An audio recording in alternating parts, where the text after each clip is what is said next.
This is a message from the future to the people of the world, warning that humanity faces extinction this century as a result of global warming and climate change.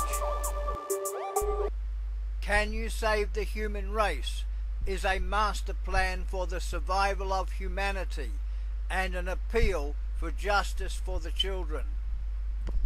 Act 1 is all about the panic on planet Earth and the inconvenient truth that our world is in danger, which Al Gore has warned us about. Global warming is out of control, threatening humanity with extinction. Burning fossil fuels is causing a chain reaction of environmental disasters. The carbon dioxide in the atmosphere keeps rising all the time, and the Earth's temperatures are increasing alarmingly.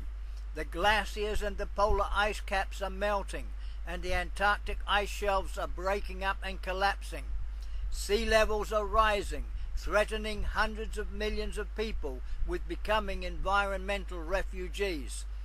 Hurricanes are increasing in ferocity and intensity, contributing to the worldwide flooding, which will kill billions of people by the middle of the century, according to United Nations scientists.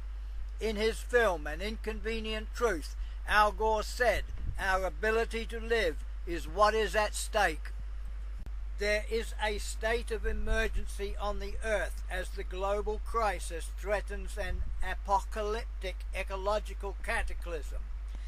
The human race faces extinction, Professor Peter Barrett warned in November 2004. After 40 years, I'm part of a huge community of scientists who have become alarmed with our discovery that we know from our knowledge of the ancient past that if we continue our present growth path, we are facing extinction, not in millions of years or even millennia, but by the end of this century. Could this be the end of life on Earth? The Bilderberg climate criminals of banks, corporations and governments are committing crimes against humanity, but the environmental movement is fighting back in self-defense. Beware of the aliens. They are everywhere, destroying the planet, killing the innocent, and causing general disaster. It's supposed to be 70 degrees today. It's freezing here. Speaking of global warming, where is we need some global warming? It's freezing. The most criticized scene in the movie An Inconvenient Truth was showing that the combination of sea level rise and storm surge would flood the 9/11 memorial site. And people said, what a terrible exaggeration. Hurricane Sandy slammed into New York City last night, flooding the World Trade Center site. Storms get stronger and more destructive. Watch the water splash off the city. This is global warming. It's time to put America first. That includes a promise to cancel billions in climate change spending. Our plan will end the EPA. The next generation would be justified in looking back at us and asking, what were you thinking? Couldn't you hear what the scientists were saying? Couldn't you hear what Mother Nature was screaming at you? This movement is in the tradition of every great movement that has advanced humankind. We're not going to recognize it. We don't want to discuss it. It is right to save humanity. It is wrong to pollute this earth. It is right to give hope to the future generation.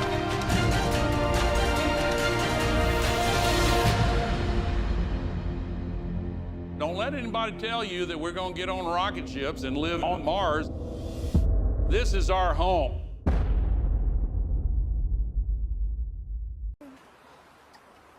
I have a feeling that when she unveils her puppies to the world, she's going to suddenly become world famous.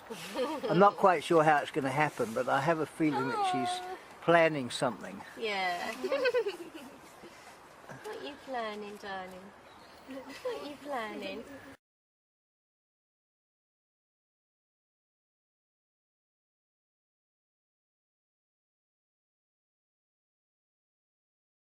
The eco-warriors in Britain are organising our Noah's Ark campaign, which is a massive worldwide publicity campaign to stop global warming and save the human race from being driven to extinction this century as a result of the burning of fossil fuels.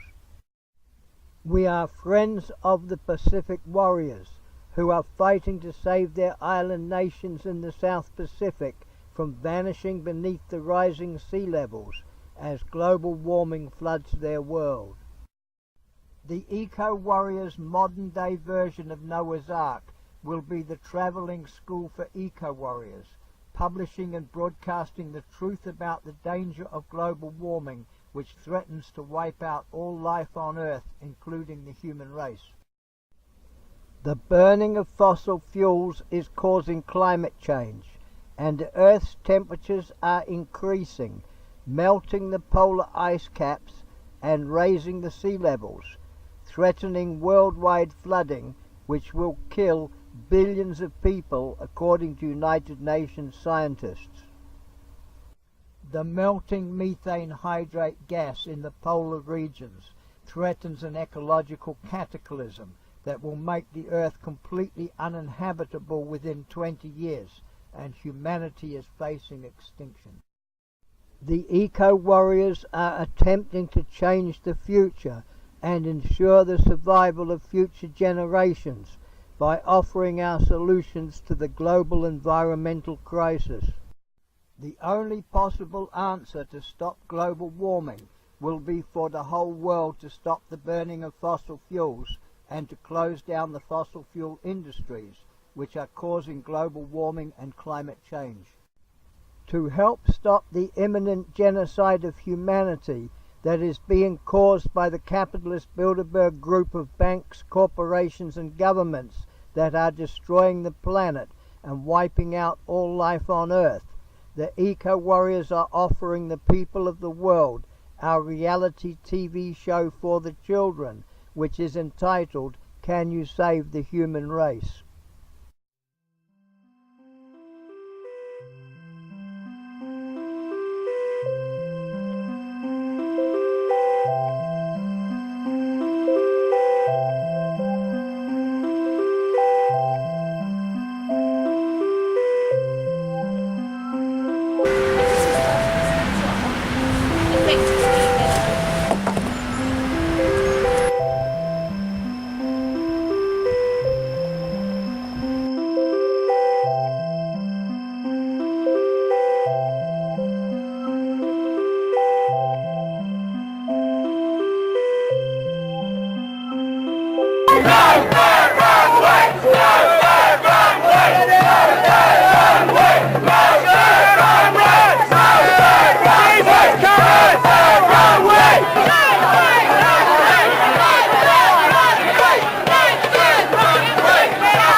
So I'll start.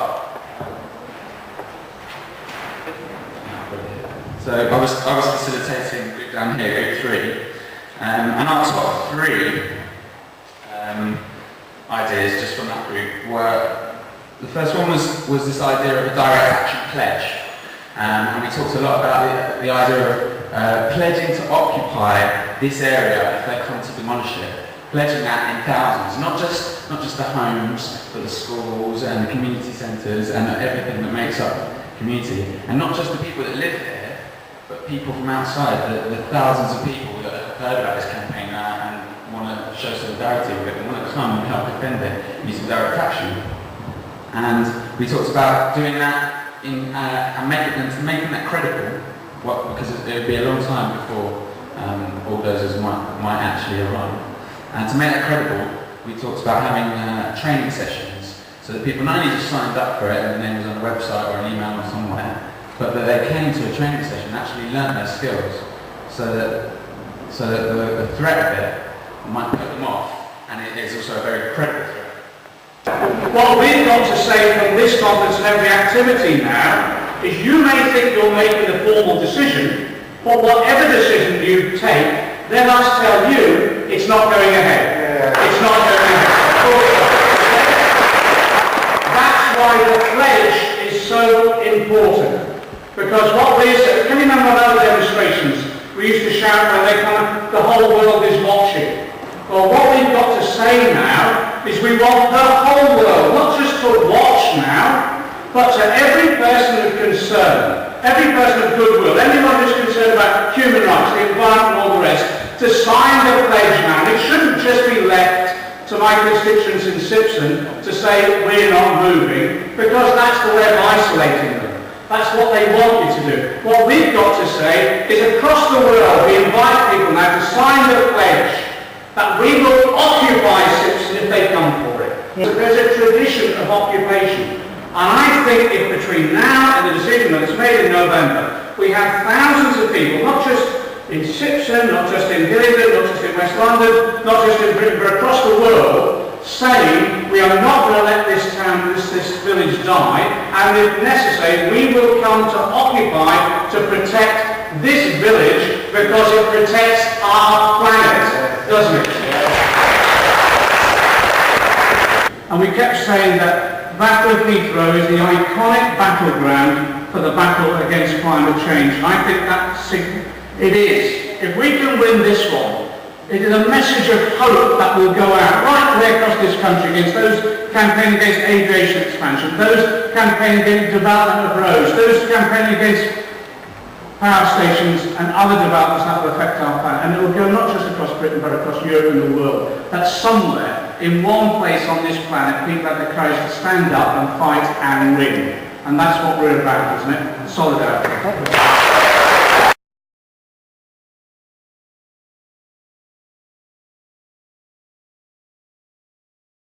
Is the church that they want to bring down. That's the pub, and that's the, yes, it's a few years since I was there. Yeah, that's the church that they wanted to bring down and dig up the dead. Well, they're not going to get away with it. They haven't got away with it. And the tide barn is just behind there. Okay, and that's 17th century or so. What's Yeah. Sorry. That British Airways keeper maintained, if you like. What's that there? Is that scrapyard? That's a scrapyard, that's a friend of mine. Ah, does he have any spare space? See, this would be a decision that my friends would have to make themselves. Yeah.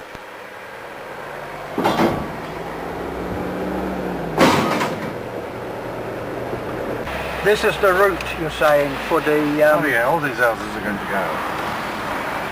And this is the route of the march? Yeah, this was the route of the march. From the climate camp? Yeah. So is the climate camp up here somewhere? It's further on, yeah. Okay. I mean, that pub's going to go, all this is going. All this is going down there. All this down here is going.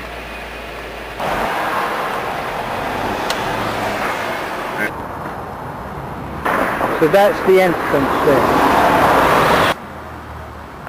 Look at the fence. That wouldn't take a lot to open up, would it? And this lady here, she's very strong against airport expansion, and you could introduce yourself and say, she might know who she got signed on that one. No, not her runner. I'll get a picture of that.